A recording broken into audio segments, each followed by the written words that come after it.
오늘 본문의 말씀은 누가복음 8장 28절 말씀입니다. 예수를 보고 부르짖으며 그 앞에 엎드려 큰 소리로 불러 이르되 지극히 높으신 하나님의 아들 예수여, 당신이 나와 무슨 상관이 있나이까? 당신께 구하노니 나를 괴롭게 하지 마옵소서 하니, 예수님과 일행이 거라사라고 불리는 마을로 들어섰을 때 귀신 들린 사람 하나를 만나게 됩니다. 이 사람은 옷도 입지 않았으며 집이 아닌 무덤 사이에서 지내는 사람으로서 같은 내용을 기록하고 있는 마태복음이나 또 마가복음을 보면 무척이나 사나운 성격을 가졌고 자신 앞으로 지나가는 사람이 있으면 달려들어서 그 사람들을 괴롭게 하는 그러한 행위들을 일삼는 그러한 사람이었다고 기록하고 있습니다. 더불어 그러한 그를 사람들이 붙잡아서 쇠사슬로 묶어두기도 했지만 그 쇠사슬조차 끊을 정도로 힘이 아주 강한 사람이었다고 또한 기록하고 있습니다. 어쨌든 이러한 귀신이 들린 사람이 예수님을 만나게 되는데 이 사람이 예수님 앞에 엎드려 오늘 본문의 말을 전하게 됩니다. 하나님의 아들 예수님, 당신이 나와 무슨 상관이 있길래 나를 괴롭게 하려 하나이까? 나를 괴롭게 하지 마시옵소서. 왜 이 사람은 예수님께 이러한 말을 하였을까? 동일한 내용을 기록하고 있는 마가복음에 보면 예수님은 이 사람을 향하여 더러운 귀신아, 그 사람에게서 나오라고 이미 말씀하셨다는 것입니다. 마가복음 5장 7절에서 8절 말씀. 큰 소리로 부르짖어 이르되 지극히 높으신 하나님의 아들 예수여, 나와 당신이 무슨 상관이 있나이까? 원하건대 하나님 앞에 맹세하고 나를 괴롭히지 마옵소서 하니, 이는 예수께서 이미 그에게 이르시기를 더러운 귀신아, 그 사람에게서 나오라 하셨습니다.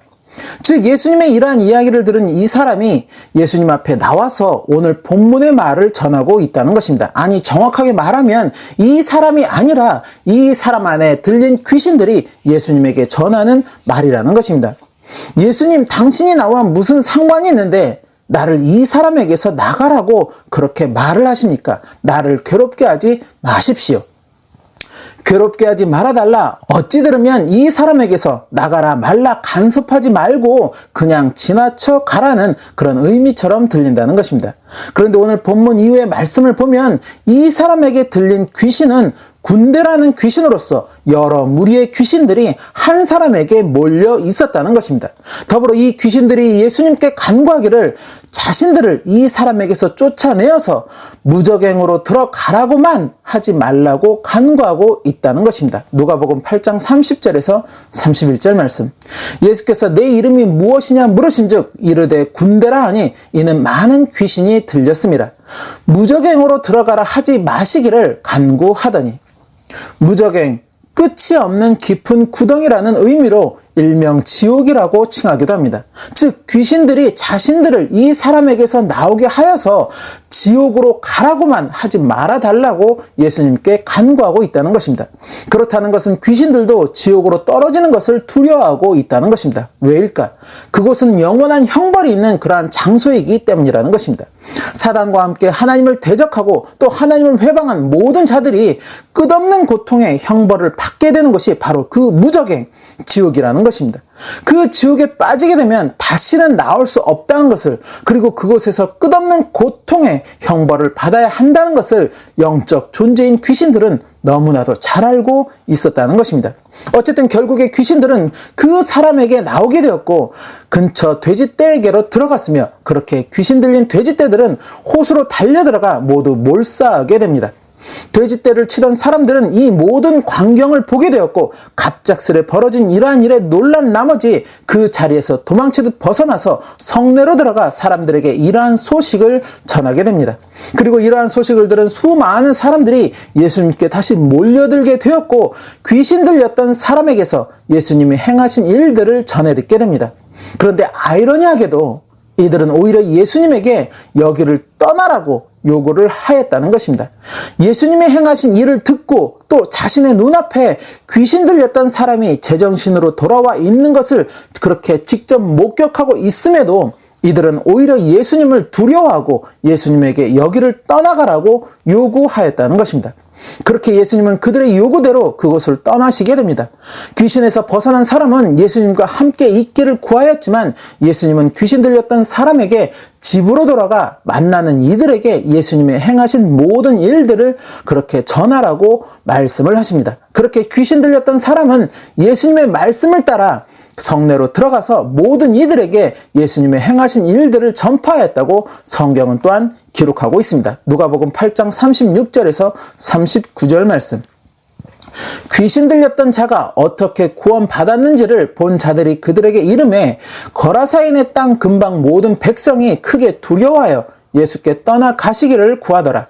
예수께서 배에 올라 돌아가실새 귀신 나간 사람이 함께 있기를 구하였으나 예수께서 그를 보내시며 이르시되 집으로 돌아가 하나님이 내게 어떻게 큰 일을 행하셨는지를 말하라 하시니 그가 가서 예수께서 자기에게 어떻게 큰 일을 행하셨는지를 온 성내에 전파하니라.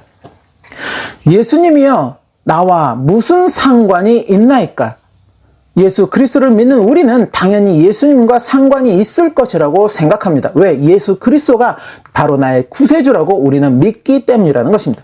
예수 그리스도를 나의 구세주라고 믿는다는 것은 예수님의 십자가 보혈을 통해 내가 죄사함을 받았음을 인정한다는 것이며 동시에 예수님이 하나님과 우리 사이에 중보자가 되시어 우리를 구원으로 인도하시는 분이시라는 것을 또한 인정한다는 의미를 가지고 있다는 것입니다. 요한복음 14장 6절 말씀. 예수께서 이르시되 내가 곧 길이요 진리요 생명이니 나로 말미암지 않고는 아버지께로 올 자가 없느니라.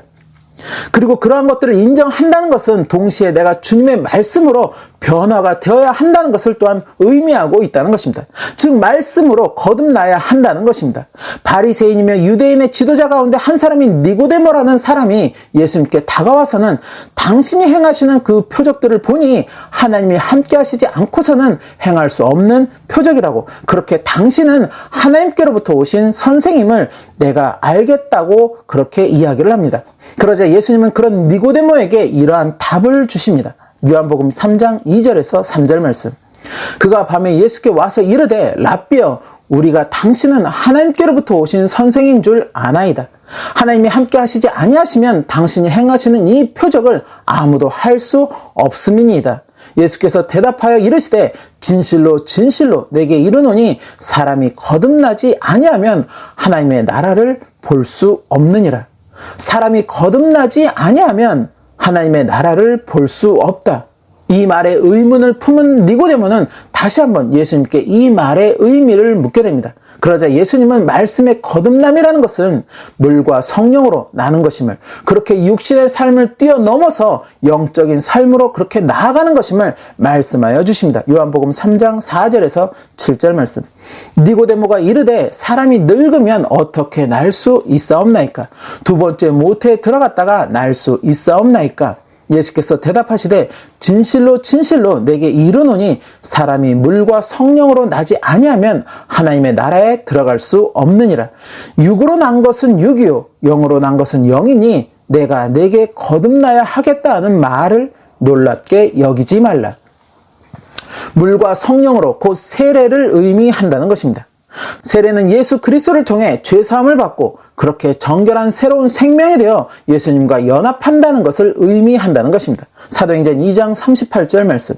베드로가 이르되 너희가 회개하여 각각 예수 그리스도의 이름으로 세례를 받고 죄사함을 받으라. 그리하면 성령의 선물을 받으리니. 예수님을 알기 전, 그렇게 세례를 받기 전 나의 모습과 나의 삶은 육신의 것을 따르는 그러한 모습이요 삶으로서 죄와 허물이 가득한 그러한 죽은 생명이었다면, 그렇게 멸망으로 갈 수밖에 없었던 죽은 생명이었다면, 예수님을 알고 그렇게 예수님의 십자가 보혈을 믿으며 예수님이 나의 구세주가 되신다는 그 고백과 함께 세례를 받은 나의 모습과 삶은 죄에서 벗어나 멸망이 아닌 구원으로 나아가는 살아있는 생명으로 다시 새롭게 태어나게 된다는 것입니다. 그렇게 새로운 생명으로 태어나 예수님과 함께 연합하는 삶을 살아가겠다는 그 다짐과 의식이 바로 세례라는 것입니다. 그러기에 세례를 받은 자의 삶은 이전과 다른 모습이어야 한다는 것입니다. 이전에 육신의 것을 따르는 그러한 모습이 아닌 그렇게 죄와 허물을 쌓아가는 그러한 삶이 아니라 영적인 것을 따르는 모습으로 말씀의 정결함을 쌓아가는 그런 신앙의 삶으로 변화가 되어야 한다는 것입니다. 이것이 예수님이 말씀하시는 거듭남이라는 것입니다. 때로 말씀이 인도하는 삶이 또 성령이 인도하는 길이 나의 생각과 다르고 내가 원하지 않는 것이라고 하여도 나의 생각을 따르고 내가 원하는 것을 따르는 것이 아니라 말씀이 인도하는 것을 또 성령이 인도하는 것을 따르는 그 모습으로 바뀌어야 한다는 것입니다. 바로 이러한 인생이 거듭나는 인생이 되는 것이며 이러한 거듭남의 인생을 주님은 기뻐하신다는 것입니다. 더불어 이러한 거듭남의 인생을 통해 우리는 주님이 기뻐하시는 성령의 열매를 맺을 수 있게 된다는 것입니다. 그런데 여전히 변화되지 못한 모습을 하고 또 삶을 살아가는 그러한 신자들이 있다는 것입니다. 입으로는 예수님이 나의 구세주가 되신다고 그렇게 고백을 하면서도 또 교회에서 그러한 다짐과 함께 세례를 받았으면서도 여전히 그 인생이 변화되지 못하고 있는 그러한 사람들이 있다는 것입니다. 주님은 분명 너의 모든 것을 다해 하나님을 사랑하고 그와 같이 내 이웃을 너 자신과 같이 사랑하라고 말씀하셨는데 이웃을 향한 어떤 배려나 사랑은 없고 오로지 자신의 유익만 추구하고자 하고 자신의 생각만 고집하고자 하는 그러한 그리스도인들이 있다는 것입니다. 주님은 분명 때와 시를 막론하고 땅끝까지 이르러 복음을 전하기를 힘쓰라고 그렇게 말씀을 하셨는데 그것은 그저 남의 일이라고 치부하고 많은 그런 그리스도인들이 있다는 것입니다. 그리고 이러한 그리스도인들이 비단 교회를 얼마 다니지 않은 초신자들에게서 나타나는 그러한 모습이 아니라는 것입니다. 오랜 시간 교회를 다니며 말씀을 보고 들었던 분들에게서도 또 자신은 모태신앙으로 믿음의 뿌리가 깊다고 자부하시는 그러한 분들에게서도 심지어 말씀으로 성도들을 가르치고 인도하는 그러한 목회자들에게서도 이러한 변화되지 못한 모습들을 보게 된다는 것입니다. 스스로는 예수님과 상관이 있다고 말하고 자부하지만 예수님이 보시는 그들은 예수님과 전혀 상관이 없는 그러한 존재로 남아 있다는 것입니다. 예수님을 자기 고장에서 떠나라고 요구하였던 거라사 지방의 사람들처럼 예수님이 자신들과 함께 있는 것을 오히려 부담스럽게 여기는 그리스도인들이 있다는 것입니다. 예수님은 예수님이고 나는 나고 말씀은 그저 말씀일 뿐 내 생각은 말씀과 다르고 도무지 예수님과 연합하지 못하는 아니 하지 않으려고 하는 그러한 모습을 하고 있으면서도 자신은 예수님과 상관이 있다고 그렇게 말하고 또 자부하고 있다는 것입니다.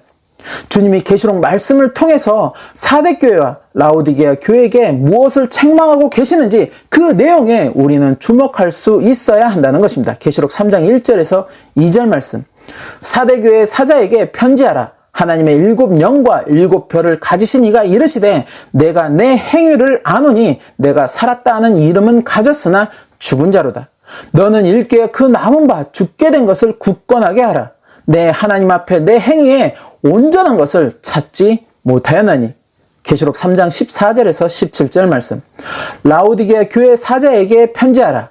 아멘이시여 충성되고 참된 증인이시여 하나님의 창조의 근본이신 이가 이르시되 내가 내 행위를 아노니 내가 차지도 아니하고 뜨겁지도 아니하도다. 내가 차든지 뜨겁든지 하기를 원하노라. 내가 이같이 미지근하여 뜨겁지도 아니하고 차지도 아니하니 내 입에서 너를 토하여 버리리라. 내가 말하기를 나는 부자라 부유하여 부족한 것이 없다 하나 내 공고한 것과 가련한 것과 가난한 것과 눈먼 것과 벌거벗은 것을 알지 못하는도다. 살았다 하는 이름은 가졌으나 죽은 자 또 부자라 부유하여 부족한 것이 없다 스스로 자부하나 오히려 공고하고 가련하며 가난하고 눈멀고 벌거벗은 것을 알지 못하는 자. 주님을 향한 내 믿음이 혹시 이러한 믿음이 아닌지 이러한 신앙의 삶을 살아가고 있는 것은 아닌지 말씀을 통해 깊이 생각해야 할 것입니다. 내 관점에서 내가 주님과 상관된 존재인 것인지를 보는 것이 아니라 주님의 관점에서 내가 정말 주님과 상관된 그런 존재인 것인지를 볼 수 있어야 한다는 것입니다. 하나님을 또 예수 그리스도를 믿는다고 하면서도 주님과 아무런 상관을 맺고 있지 못하고 있다면 그 결과는 자신의 소망과는 전혀 다른 결과를 맞이할 수 있다는 것을 깨달을 수 있어야 한다는 것입니다. 자신은 주님과 상관이 있다고 말하고 자부하여 그렇게 하나님 나라의 구원을 확신한다고 하여도 주님과 진정으로 상관을 맺고 있지 못하는 그러한 믿음과 신앙의 삶의 결과는 그 구원의 자리가 아니라 오히려 그 반대의 자리가 된다는 것을 분명하게 깨달아야 한다는 것입니다. 주님, 나는 진정 주님과 상관이 있는 그러한 존재인가요? 주님이 보시는 나의 믿음이, 내 신앙의 삶이 진정 주님과 상관이 있는 그러한 믿음이요 또 신앙의 삶이 되는 것인가요? 우리는 기도를 통해서 또 묵상을 통해서 내 안에 성령님께 또 주님께 이러한 물음을 물어봐야 한다는 것입니다. 그리고 그 물음에 답하시는 주님의 음성에 우리는 귀를 기울일 수 있어야 한다는 것입니다. 동시에 주님을 향한 나의 믿음이 또 내 신앙의 삶이 진정으로 주님과 상관이 있는 그러한 믿음이요 또 신앙의 삶인 것인지 또한 점검하고 돌아볼 수 있어야 한다는 것입니다. 그렇게 나의 삶을 통해 주님이 기뻐하시는 열매가 맺히기를 소망하며 노력하고 힘쓰는 삶으로 나아가야 할 것입니다.